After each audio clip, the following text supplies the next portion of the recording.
Hey everybody, welcome to Fit Tip Tuesday. I'm freshly back from shooting a brand new pants fitting class for Threads magazine.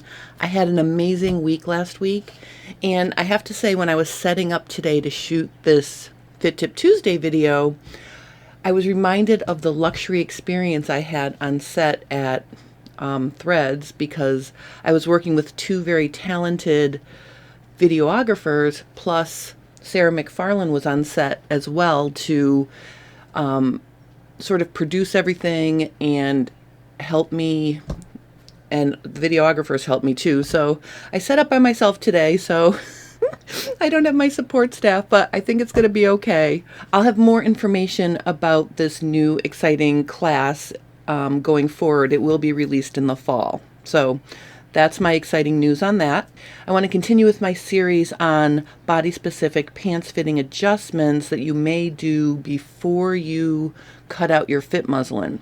This one's a little bit of a hybrid topic. I want to talk about a prominent behind and what it does to your grain line in the back, and what the grain line looks like if you're working with a wide leg pants pattern. And the reason why I'm lumping those all together today is because I had a question from someone in my Facebook group, and she wanted to know why her grain line was ending up in her actual center back seam instead of at the waistline. And I've talked about this before. When you're adjusting your pattern, you want to keep an eye on the vertical grain line. You don't want it to be too close to the center back seam if you don't need that shape. Meaning, if you're basically a straighter, not so curvy person, then the grain line should not be near the center back seam. That's what I've been saying.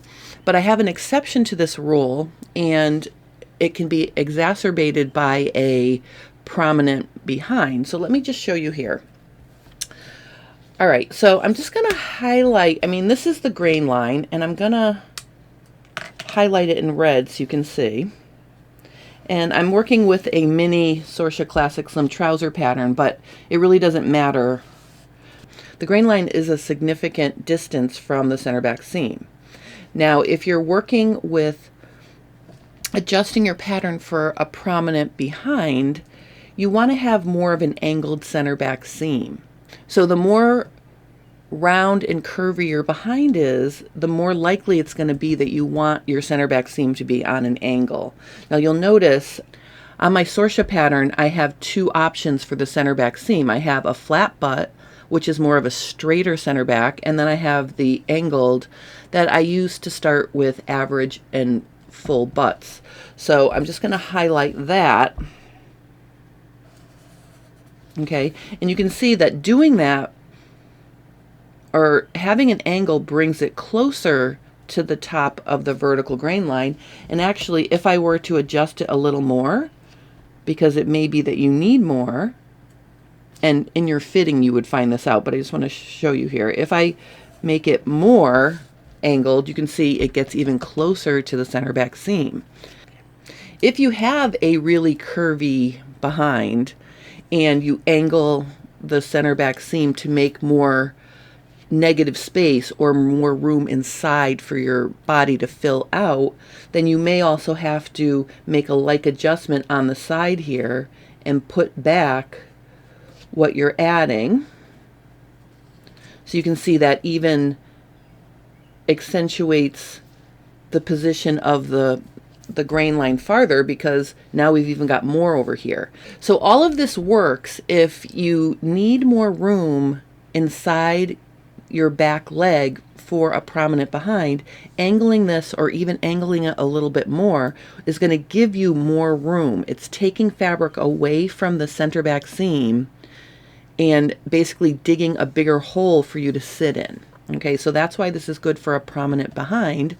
And then adding over here is important if the hip measurement was in agreement, but you needed to angle this more. So that's how you could prep your pattern for a prominent butt. But what I also want to show you is, if you're working with a full leg pattern, meaning it's a wide leg pattern, it's pretty full. What's going to happen is it's likely that the crotch extension is going to be greater, and the inseam is also going to have a straighter line, and there's going to be more fullness on the inside of the leg. So what I'm drawing here is an example of what a full leg would look like. Now notice, in this example, I could, let out my side seam a little bit. It's more likely that the wide leg pattern is created by adding all of this, because a wide leg pattern has a longer crotch extension here, and it's filled in below that to create the wide leg look. Now I want to show you what happens to the grain line if you're working with a wide leg pattern. To establish the grain line, you find the center of the leg between the hem and the knee, and then you come straight up.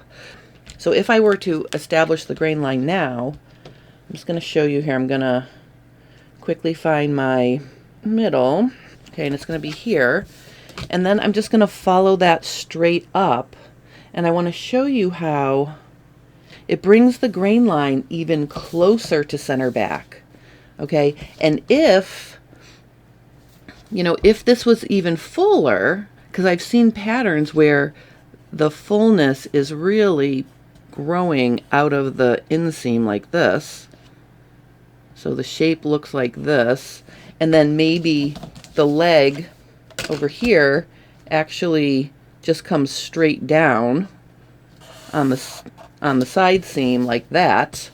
Okay, in that case, let me just use a different color. I'm just trying to show you a variety of shapes here. So in a more extreme version, I'm just going to make this one purple.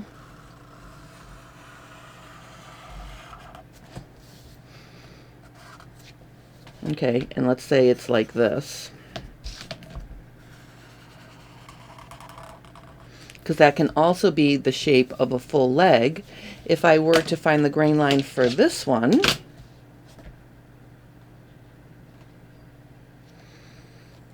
now here's the center of our, oops, hold on. Here's the center now. Watch what happens. Uh-oh. Look at what happened now. Our grain line is actually in our center back seam. So if you're working with a wide leg pattern that's got a really full inseam, so you can see it's got a really long crotch extension in the back, and it's really full there, it's okay for the grain line to be up into the center back seam. And I know this is really sort of I'm throwing a whole bunch of stuff into this video, but I just want to sort of clear this up, because in the past I've always said, oh, make sure your grain line doesn't hit the center back edge. But in actuality, there are exceptions to the rule. If you have a average or curvy behind, and you're using an angled center back seam, and you're working with a wider leg, and a lot of the fullness is hanging out underneath an extended crotch extension like this, then you'll notice when you center the grain line between the inseam and side seam, between the knee and the hem, it is going to get up into your center back seam. So I just wanted to point that out to you. If you're working with a pattern that's got a slender leg or an average width leg, and you're not playing with the angle of your center back seam significantly, then you need to pay attention and make sure that the grain line isn't in the center back seam. I mean, it could be closer, and I showed you in the beginning, if you angle the center back seam to create more room inside, it can be close but not touching. So I just wanted to give you an example of when it's okay for the grain line to be in the center back seam, this purple line, with a wide leg pattern versus varying degrees of it getting closer based on how you're adjusting your pattern for a prominent behind. Now, of course, if you have a flat butt, it would be possible for you to have a really wide leg pattern, but then also you could adjust your center back seam to be straighter, and I'll just do that in purple over here so you can see. So if we've got the flat butt option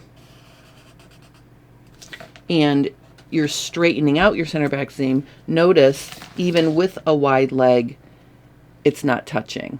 So there are a bunch of different things that can happen here, and I just wanted to clear up the question, how to adjust your pattern before you cut out your fit muslin for a prominent behind. You want to make sure you angle the center back seam.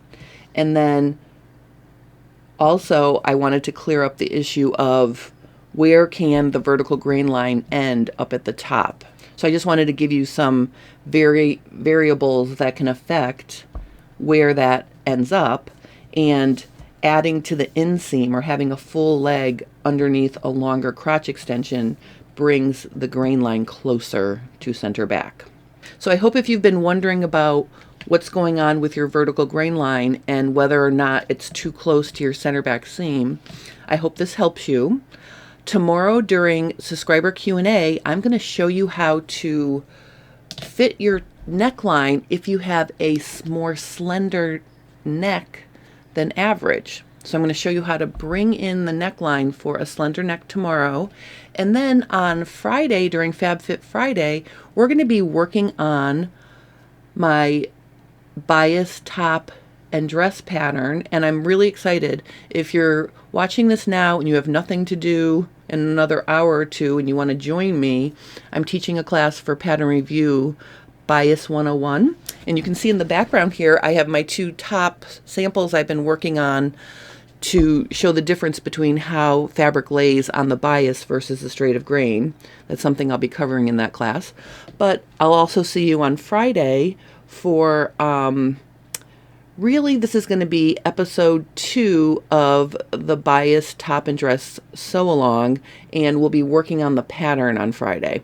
So I hope you'll join me for that as well. Thank you guys so much for watching it. If you have any grain line questions or prominent butt questions, please post them below and I will help you. Have a lovely rest of your day, and thank you so much for watching.